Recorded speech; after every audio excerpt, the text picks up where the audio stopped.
Nag-develop kayo? Unang-una, sagutin ko po. Kaya, sagutin ko muna. Okay.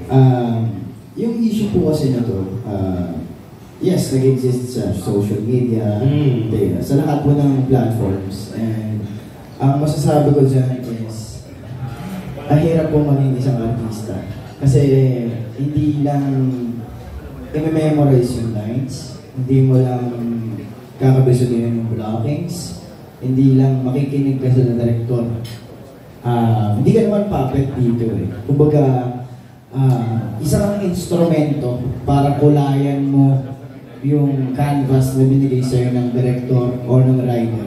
Bigyan mo ng buhay, ng pakiramdam yung character o yung script na nilatag sa'yo. Sino ba namang tao ang hindi makakaramdam kung sobrang devoted ka sa... Ano naramdaman mo? Yes, confused ako sa reality. Okay. Kung totoo ba lahat ng nararamdaman ko or it's just because of my character. I don't know.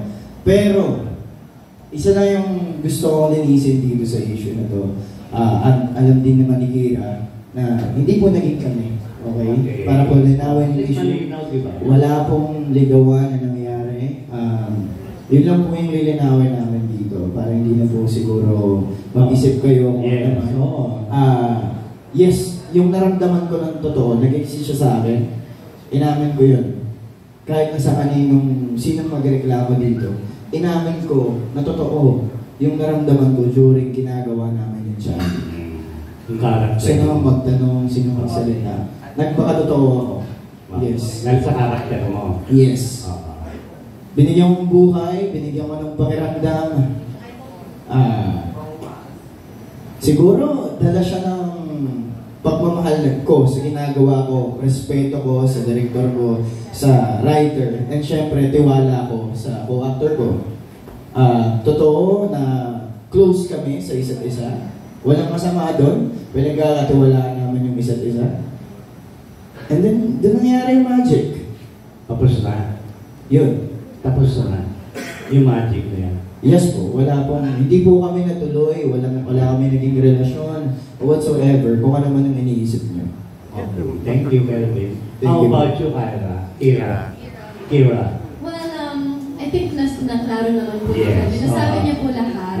And kami po sa aming actors, if you are a good actor, magiging totoo talaga yung nararamdaman namin. Kasi kung gano'n lang pong kadali yung trabaho namin, edi kahit sino po makakapag-acting, makakapagawa ng movie. But it really takes a lot of guts to use your true emotions to show that, to be vulnerable sa lahat ng cast, sa lahat ng production.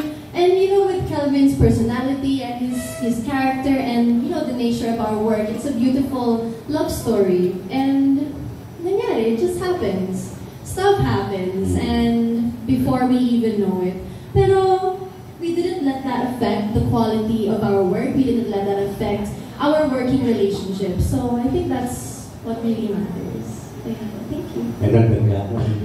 Meron. Kasi hindi po hindi po talaga madaling tumayo sa talampakan ng mga aktor. Iba-iba po ng proseso, iba-iba ng pagkakaintindi kung paano ginagawa yung isang proyekto. Meron dyan, may mga tawag pa sila.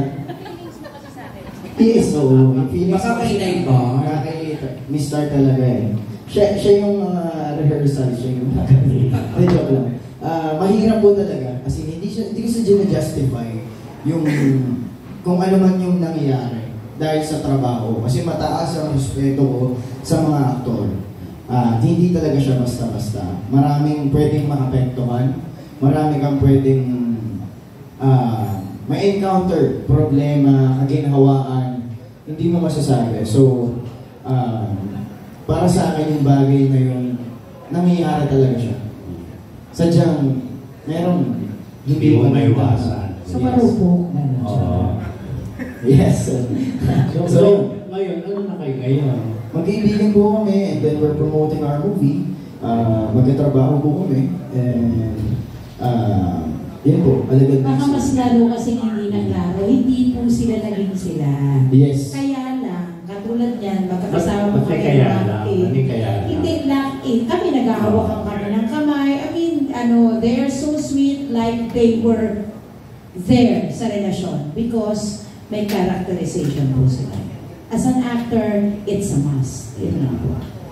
I-share ko lang po yung process na nangyari para lang po aware kayo. Before po yung call time ko, lagi po ako nagigising ng umaga. Ganito po yung process ko, para na po maintindihan na. Konti lang. Gising po ako na 6 a.m. call time namin, gising ako ng 4 a.m. Nalapit kami, nag-workout ako. After ko, mag-ensayo, nagbasa ako ng script. After ko, pupunta na ako sa makeup room. Wala pa yung call ko, kakain ako doon, hinahati ko si Kira, and then I memorized her face. Even her voice, the way he talks, the way he laughed, the way she laughed. Sorry.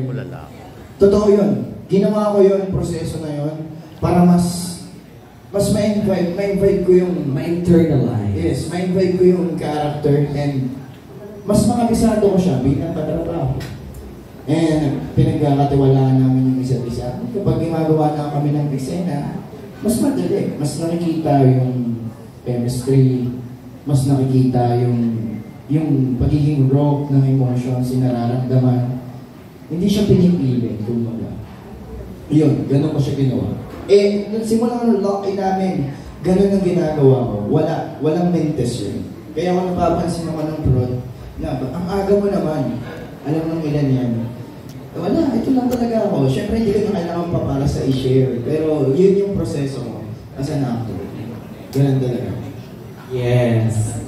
Para sa akin naman, sinagot ko na po kanina yun eh.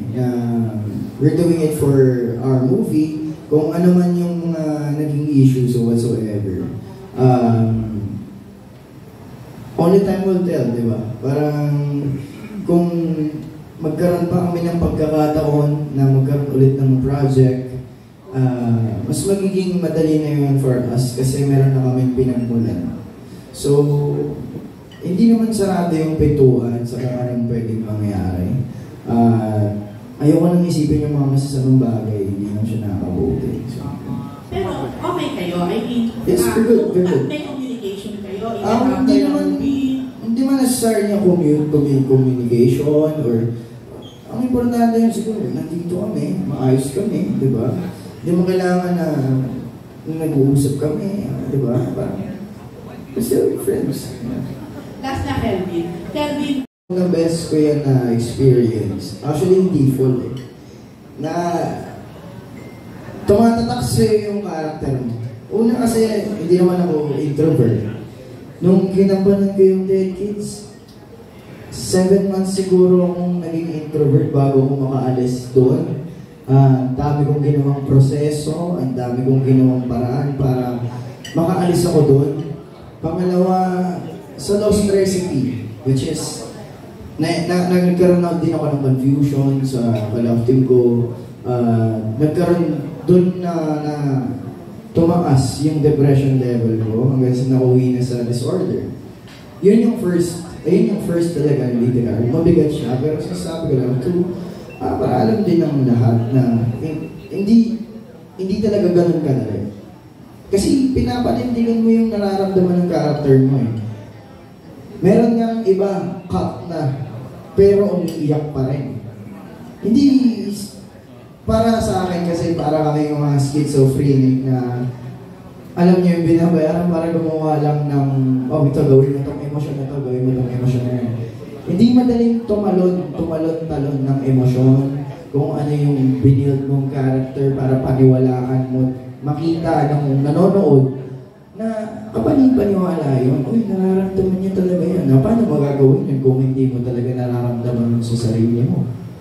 Kung may love ka sa isang tao or sa lilig-lilig mo, nung ginagawa niya yung story, ano mo ba siya doon? Love of your life. Bakit hindi pwedeng maramdaman yun, di ba? Pili ko sa akin, yung pagkukulang ko noong time na yun is hindi ko naiintindihan paano ako aalis doon o paano ako bibitaw. Naglalast kasi sa akin eh. Parang doon ako nahihirapan. Pero since alam ko na kailangan kong alisin yung ganong pangyayari, alisin ko yung sarili ko sa ganong sitwasyon, gumawa ko ng way. Tulungan ako sa mga co-artist ko sa management. Nag-contact ako ng parang acting group workshop sa mga bagong artista ni Sir Tay. Nag-observe ako, nagsishare ako, and then ina-apply ko sa sarili ko. And then I know to handle or to manage kung ano man yung darating na susunod. Yun.